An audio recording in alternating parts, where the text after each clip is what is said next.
जय श्री राम। आज सभी को हनुमान जयंती नहीं जन्मोत्सव की हार्दिक शुभकामनाएं। जयंती उनकी मनाई जाती है जिनकी मृत्यु हो गई हो, और हनुमान जी तो अजर अमर है, तो हनुमान जन्मोत्सव की हार्दिक शुभकामनाएं। आखिर हम ये जन्मोत्सव जयंती क्यों मनाते हैं? हम इस दिन याद करते हैं उन प्रतिमाओं को, उन भगवान को या उन शख्सियतों को जिनसे हमारे जीवन में हम कुछ लाइफ लेसन सीख सके और जीवन में आगे बढ़ सके।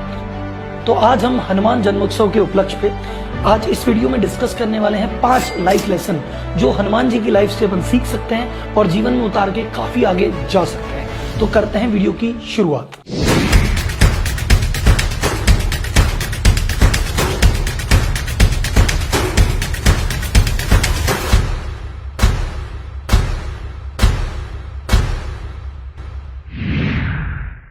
पहला, लिविंग योर कंफर्ट जोन।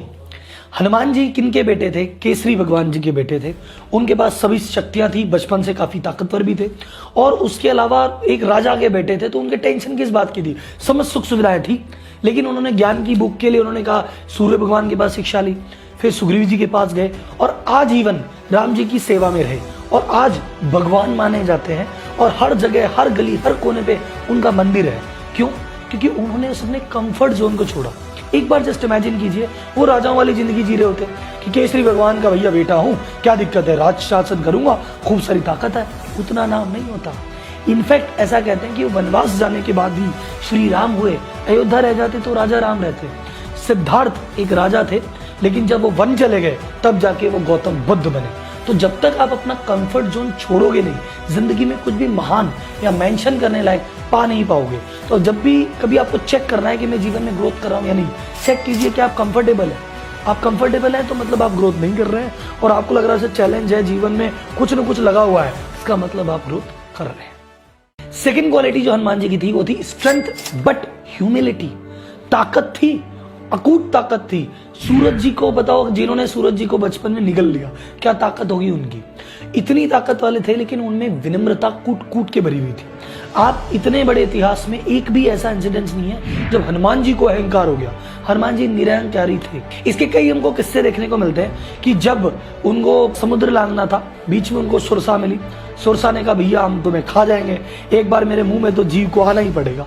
उस समय क्या था, हनुमान जी चाहते तो अपनी ताकत का प्रयोग करते हुए एक मुक्का मारते, वहीं उनका डेथ हो जाती, लेकिन उन्होंने कहा ठीक है, जब तक ताकत यूज करने की मजबूरी ना हो, जरूरत क्या है। उन्होंने अपना कद बढ़ाया, इन्होंने अपना कद बढ़ाया, बाद में छोटे हुए मुंह में से होके निकल गए, बात भी खत्म हो गई, बिना हिंसा के काम हो गया। जब वो लंका पहुंचे तो लंकिनी ने उनको रोका, वो चाहते तो जान से भी मार सकते थे, एक मुक्का मारा, बेहोश हो गई, काम हो गया।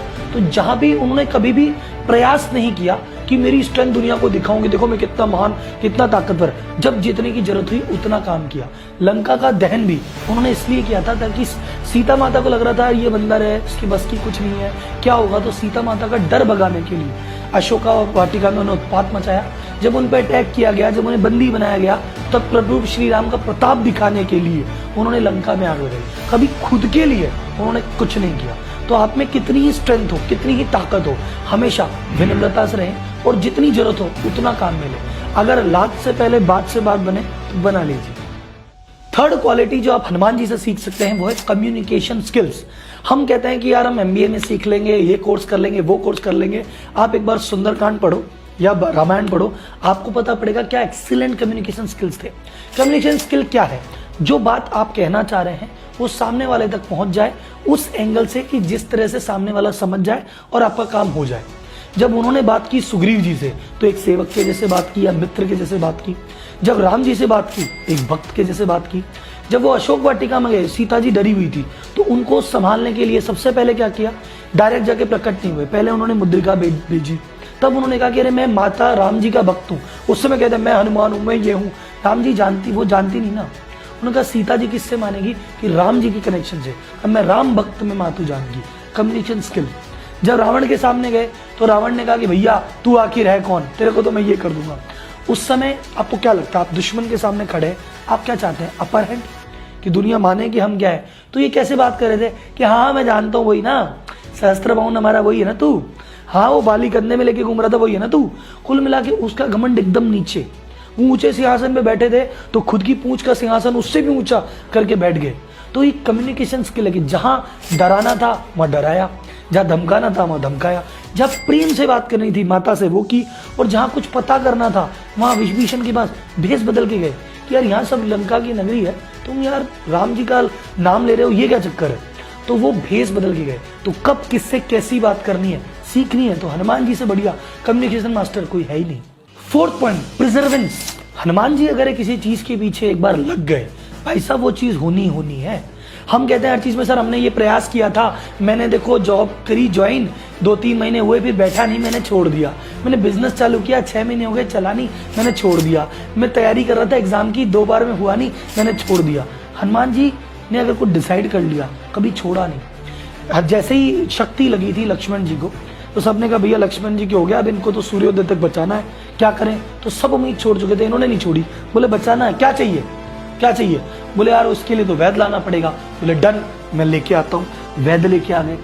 फिर वैद्य ने कहा यार भैया मेरे आने से क्या होगा, ये संजीवनी बूटी लानी पड़ेगी। संजीवनी बूटी, बोले ठीक है साहब वो भी आ जाएगी। युद्ध हो रहा था दक्षिण में जहाँ श्रीलंका है, और जड़ी बूटी लेने हिमालय गए थे उत्तर में। पूरा भारत एक रात में नापना था और वापस आना था। क्या बोले अरे इतना तो नहीं हो पाया। क्या बोले हो जाएगा, डन, लगे। वहां भी गए तो रावण ने काल नेमी राक्षस भेजा जो वहां पे मगरमच्छ का भेष बना के उनका टाइम वेस्ट कर रहा था। वहां गए, उससे लड़े, उसका भी वध किया, वहां से वापस भी आए, फिर भी नहीं रुके।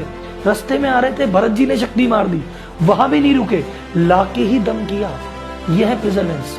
हनुमान जी किसी चीज के पीछे लग गए तो लग गए भैया। उसका अगर सीता जी को बात पहुंचानी है, सीता जी क्या मैसेज क्या है राम जी का कि सीता जी तक मैसेज पहुंचा दो। बोले पहुंचेगा। समुद्र लांघना है, लांग जाएंगे। सुरसा मिलेगी देख लेंगे, लंकिनी मिलेगी देख लेंगे, आग लगानी पड़ेगी लगा देंगे, लेकिन मैसेज पहुंचा के आएंगे। जिस दिन ये पागलपन और ये लक्ष्य के प्रति एकाग्रता है, आपको जीतने से कोई नहीं रोक सकता।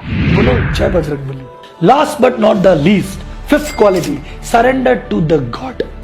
मैंने कहा हनुमान जी में इतनी ताकत थी, घमंडी कभी नहीं किया। उनसे पूछा यार हनुमान जी बड़े आदमी हो यार, आप तो समुद्र लांग के चले गए। बोले मैं नहीं, प्रभु राम की कृपा है। अरे आप तो संजीवनी बूटी ले आए। अरे मैं कहा, मैं तो प्रभु का दास हूँ। वो खुद को इंट्रोड्यूस करते थे, भैया आप कौन हो। बोले मैं तो छोटा सा वानर हूँ, राम जी का दास हूँ। कभी उन्होंने कहा ही नहीं कि देख मैं ये मैं वो, मैं यहाँ के अध्यक्ष में वहां पे ये, कुछ नहीं। अपनी बड़ाई नहीं करते, सरेंडर टू द गॉड कि जो करते हैं भगवान कर दे।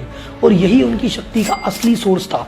तो जीवन में आपको अगर कभी आगे बढ़ना है तो जिस व्यक्ति को आपने मान लिया, चाहे आपने कहा मेरे पिताजी जैसा बनना है, उनको मान लिया, दादाजी को मान लिया, किसी आपने अपने इंडस्ट्री के बड़ा आप बिजनेस कर रहे हैं, आपने कहा सबसे बड़ा बिजनेसमैन है मैं इसको फॉलो करता हूँ, जिसको एक बार पकड़ लो भैया फिर पकड़ ही लो। फिर तो ऊपर नीचे आगे तुझे कुछ भी हो, बस फॉलो करना है, पीछे करना है। अगर इस तरह से आप लक्ष्य के पीछे लग गए और आपने खुद को समर्पित कर दिया भगवान को या अपने मेंटर को, आपकी ग्रोथ कोई नहीं रोक सकता। तो सर हनुमान जी की मैंने आपको 5 क्वालिटी बताई, 5 नहीं 500 क्वालिटी है, 500 लेसन है, 500 कथाएं, सब कुछ एक वीडियो में समा नहीं सकता, मैंने आपके सामने ला दी है। आपको इसमें से क्या अच्छी लगी मुझे चैट बॉक्स में बताइए, और कोई सी ऐसी क्वालिटी जो आप हनुमान जी से इंस्पायर्ड है मुझे चैट बॉक्स में बताइए। और अगर आपको ये टॉपिक अच्छा लगा और आप चाहते हैं कि ऐसा ही कैसा एनालिसिस में किसी और शख्सियत का और किसी भगवान का करूं, तो मुझे चैट बॉक्स में जरूर बताइए। मैं आपके लिए वीडियो जल्दी लेके आ रहा हूं। तब तक के लिए धन्यवाद। जय हिंद।